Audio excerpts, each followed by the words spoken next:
Buenas tardes, mi nombre es Olivia Verónica López Elizondo y voy a hablar sobre finanzas, ahorro e inversión.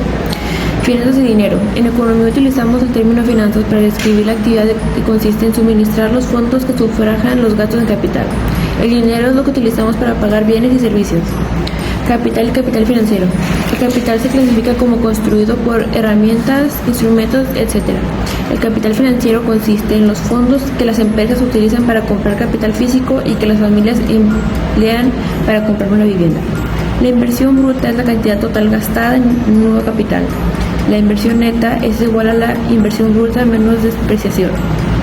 El ahorro es la cantidad de ingreso que no se paga como contribución fiscal, no gasta en el consumo de bienes y servicios. Mercado de capital financiero, que está interés, el mercado de crédito, el mercado de bonos y el mercado de accionario. Las principales instituciones financieras son los bancos comerciales, los fondos de pensiones, compañías aseguradoras y la Reserva Federal. El valor neto es el valor de mercado de lo que prestan, menos el valor del mercado de los créditos que ha soltado. El mercado de fondos prestables es la suma de todos los mercados financieros individuales. Hola, mi nombre es Javier Barrios Puente y voy a estar hablando sobre el capítulo 25, dinero, nivel de precios e inflación. Bueno, pues empezando con el primer tema, ¿qué es el dinero? Pues el dinero se define como cualquier mercancía u objeto que se acepte generalmente como medio de pago. Y bueno, pues este medio de pago es un método para liquidar una deuda. Y cabe mencionar que el dinero tiene otras funciones principales, ya que sirve como medio de intercambio, unidad de cuenta y como depósito de valor. Pues siguiendo con el segundo tema, tenemos el tema de intermediarios financieros. Y estos son cualquier empresa financiera que acepta depósitos de individuos y empresas. Los intermediarios financieros ofrecen servicios como pago de cheques, manejo de cuentas y tarjetas de crédito. Por todo ello obtienen ingresos por tarifas de servicios. Y hay tres tipos de intermediarios financieros. Los depósitos de estos tres tipos de intermediarios financieros integran el dinero de un país. Estos son los bancos comerciales, instituciones de ahorro y fondos de inversión en el mercado de dinero. Siguiendo está el sistema de reserva federal. El sistema de reserva federal, llamado comúnmente la Fed, es el Banco Central de Estados Unidos. Y bueno, pues ¿qué es un banco central? Un banco es el banco de bancos y la autoridad que regula a los intermediarios financieros y aplica la política monetaria, es decir, ajusta la cantidad de dinero en circulación e influye sobre las tasas de interés. Los elementos clave de la estructura del sistema de la Reserva Federal son la Junta de Gobernadores, los bancos regionales de la Reserva Federal y el Comité Federal de Mercado Abierto. Siguiendo está el cómo crean dinero los bancos. Y pues bueno, los bancos crean dinero al otorgar préstamos. La cantidad total de dinero que los bancos pueden crear depende de la base monetaria, la razón de reservas deseadas y la tasa de filtración de efectivo. El mercado del dinero. La cantidad de dinero mantenida debe ser igual a la cantidad ofrecida, y las fuerzas que provocan esta igualdad en el mercado de dinero ejercen efectos muy poderosos sobre la economía. Pero primero debemos explicar qué determina la cantidad de dinero que la gente planea tener. La cantidad de dinero que la gente planea tener depende de 4 factores principales. El primero es el nivel de precios, el segundo la tasa de interés normal, el tercero el PIB real y el cuarto la innovación financiera. Las principales innovaciones financieras son 1. Depósito en cuentas de cheques con pago diario de intereses. 2. Transferencias automáticas entre depósitos de cheques y depósitos de ahorro. 3. Cajeros automáticos. 4. Tarjetas de crédito y de débito. Y 5. Banca y pago de cuentas por internet. La demanda de dinero es la relación entre la cantidad demandada de dinero real y la tasa de intereses nominal. El equilibrio del mercado de dinero se presenta cuando la cantidad demandada de dinero es igualada a la cantidad ofrecida. Teoría cuantitativa del dinero.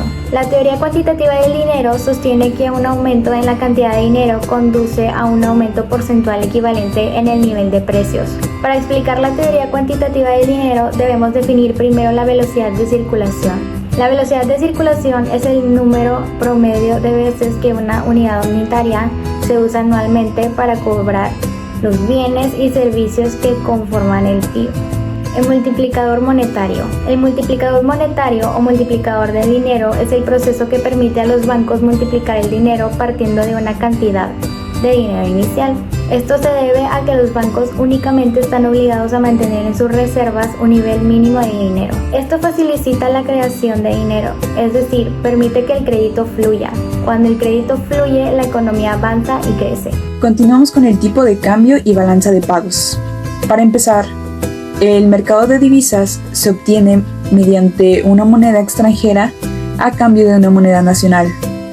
La oferta y la demanda en el mercado de divisas determinan el tipo de cambio. El tipo de cambio fluctúa, es decir, unas veces sube y otras baja.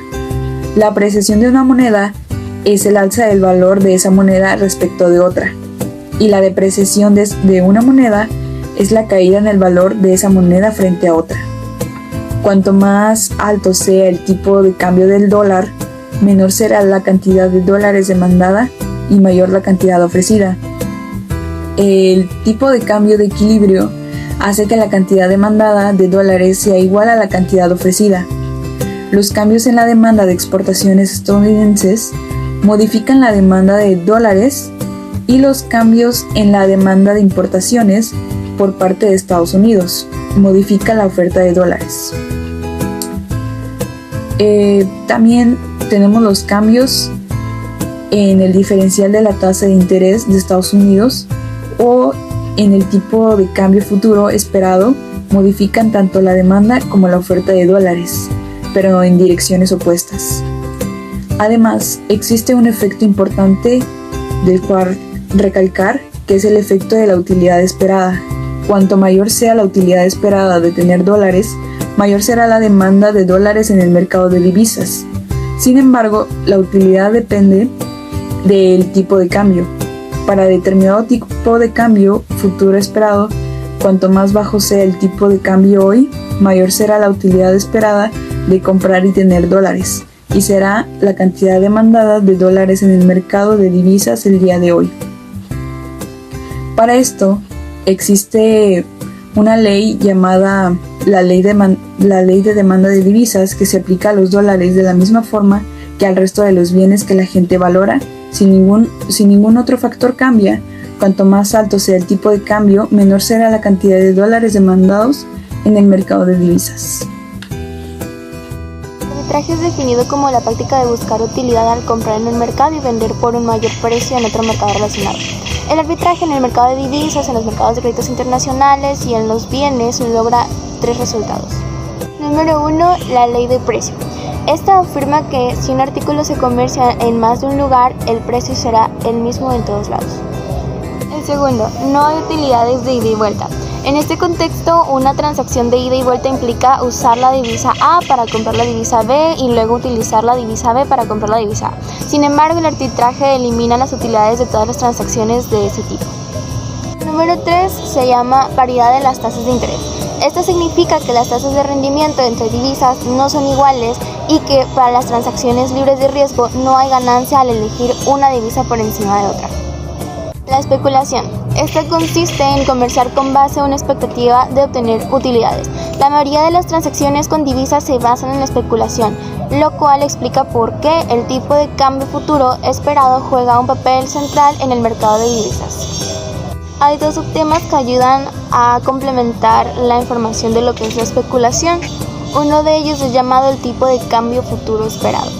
Los pronósticos del tipo de cambio se realizan en horizontes que van en unas cuantas horas o a muchos meses o quizás años. Sin embargo, los pronósticos de cambio están limitados por una gran dosis de incertidumbre.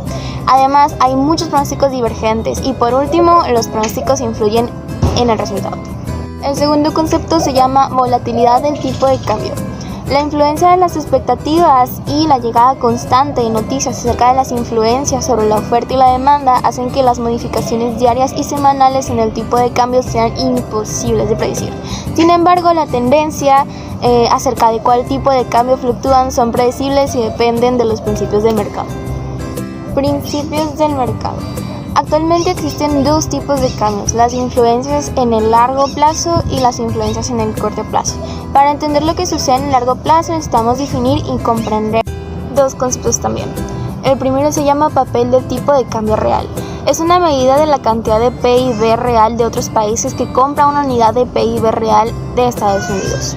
Y el segundo concepto se llama niveles de precio y dinero. La cantidad de dinero determina el nivel de precios, pero la teoría cuantitativa de dinero se aplica a todos los países. Así que la cantidad de dinero en Japón determina el nivel de precios en Japón. Políticas cambiarias. Este está dividido en tres partes y la primera se llama tipo de cambio flotante. Este se define como el tipo de cambio determinado por la demanda y la oferta en el mercado de divisas sin la intervención directa del Banco Central. La segunda parte se llama tipo de cambio fijo. Es el determinado por una decisión gubernamental o el Banco Central y se logra mediante la intervención del Banco Central en el mercado cambiario para bloquear a las fuerzas no reguladas de oferta y demanda. Es necesaria la intervención activa en el mercado cambiario para sostener un tipo de cambio fijo. La tercera parte se llama deslizamientos en el tipo de cambio. Es aquel que sigue una trayectoria determinada por una decisión del gobierno o el Banco Central y se logra mediante la intervención en el mercado de divisas del Banco Central en forma similar a la de la política de tipo de cambio fijo. Mi nombre es Ana Valeria Reyes Guzmán y el día de hoy voy a continuar hablando sobre el capítulo 26, tipo de cambio y balance de pagos, específicamente sobre el subtema financiamiento del comercio internacional. Bueno, primero que nada voy a hablar un poco sobre qué es ser un país prestario neto y un país prestamista neto. Un país prestario neto es aquel que se caracteriza por endeudarse con otros países más de lo que presta, mientras que un país prestamista neto es aquel que presta más a otros países de lo que pide.